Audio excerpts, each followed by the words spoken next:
ভারতের চোখে এই মুহূর্তে শেখ হাসিনা হলেন একজন গেস্ট বাট আন্ডার কম্পালশন।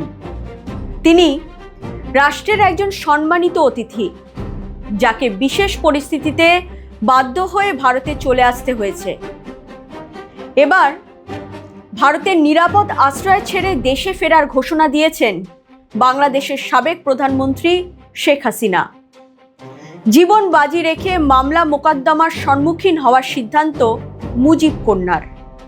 এখন প্রশ্ন, হাসিনাকে জোর করে ফেরত পাঠাচ্ছে ভারত, নাকি আওয়ামী লীগ নেত্রীর নিজস্ব সিদ্ধান্ত?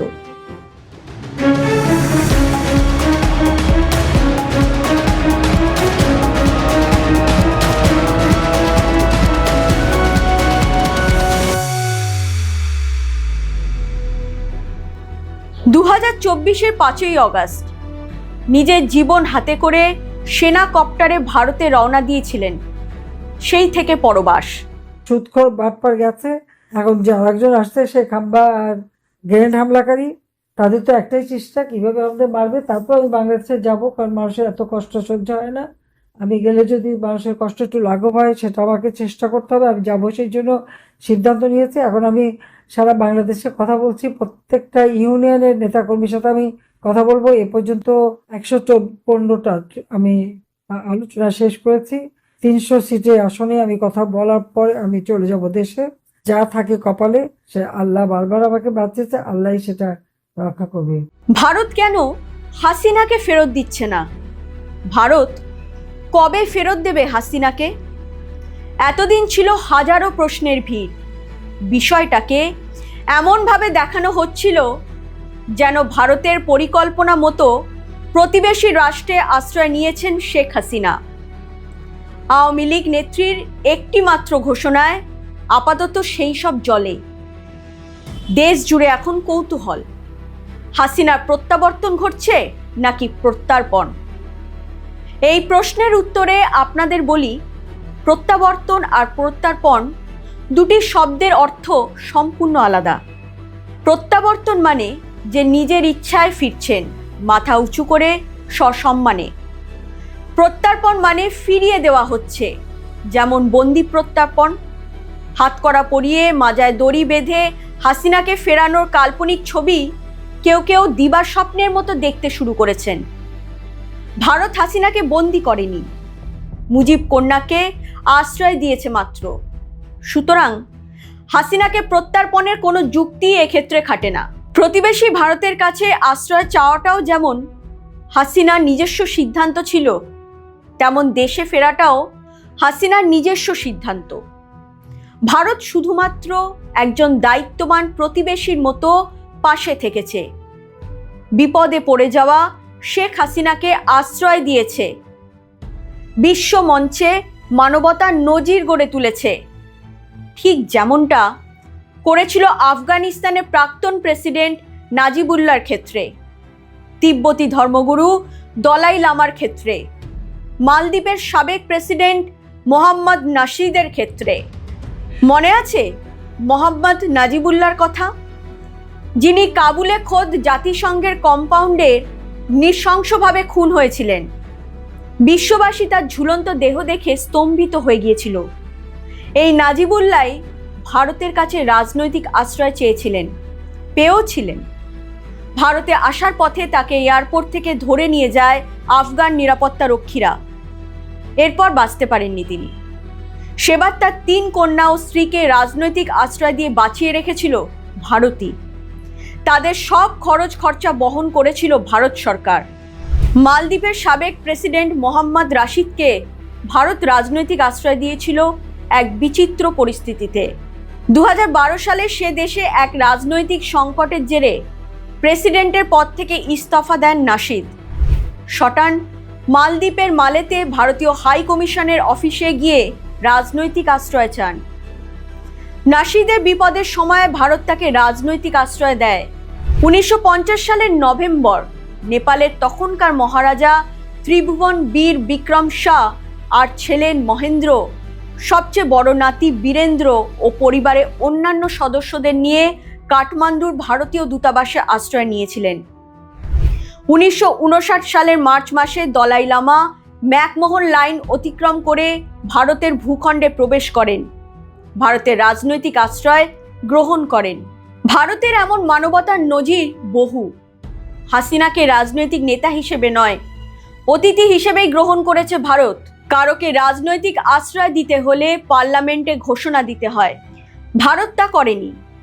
হাসিনা ভারতে রয়েছেন এইটুকুই স্বীকার করা হয়েছে মাত্র। প্রতিবেশী রাষ্ট্রের সাবেক প্রধানমন্ত্রীর বিষয়ে অত্যন্ত গোপনীয়তা বজায় রাখা হয়েছে। তিনি কোথায় আছেন, কিভাবে আছেন, কোনো তথ্যই প্রকাশ্যে আনা হয়নি। ভারতে আশ্রয় নেওয়ার পর হাসিনাকে এক মুহূর্তের জন্য দেখা যায়নি। সামাজিক যোগাযোগ মাধ্যমে তিনি দলীয় নেতাকর্মীদের উদ্দেশ্যে ভাষণ দিয়েছেন ঠিকই, কিন্তু একটিবারের জন্য তার কোনো ছবি সামনে আসেনি। শেখ হাসিনা ভারতে আছে এইটুকুই নিশ্চিত করেছে ভারত সরকার। হাসিনাকে নিয়ে বাড়তি কোনো কথা খরচ করা হয়নি। নেত্রীর জীবনে ঝুঁকির কথা মাথায় রেখে এতটাই সতর্ক ভারত। রয়টার্সে দেওয়া প্রায় ঘণ্টাব্যাপী এক টেলিফোন সাক্ষাৎকারে ৭৮ বছর বয়সী হাসিনা বলেন, দেশে ফেরার পর তিনি গ্রেফতার হতে পারেন, এমনকি তাকে মেরেও ফেলা হতে পারে, তবুও তিনি ফিরবেনই। তবে এই প্রথমবার নয়, যতবার হাসিনা বিপদে পড়েছেন ভারত তাকে আশ্রয় দিয়েছে। আজ থেকে ৫১ বছর আগের কথা। ১৯৭৫ সালে শেখ হাসিনা ও তার পরিবারকে আশ্রয় দিয়েছিল ভারত সরকার। ১৯৭৫ সালে ১৫ই আগস্ট মুজিব হত্যার সময় জার্মানিতে ছিলেন শেখ হাসিনা। সরাসরি ইন্দিরা গান্ধীর দফতরে ফোন করে হাসিনা ও তার বোনকে ভারতে আশ্রয় দেওয়ার আর্জি জানান জার্মানিতে নিযুক্ত বাংলাদেশের তৎকালীন রাষ্ট্রদূত।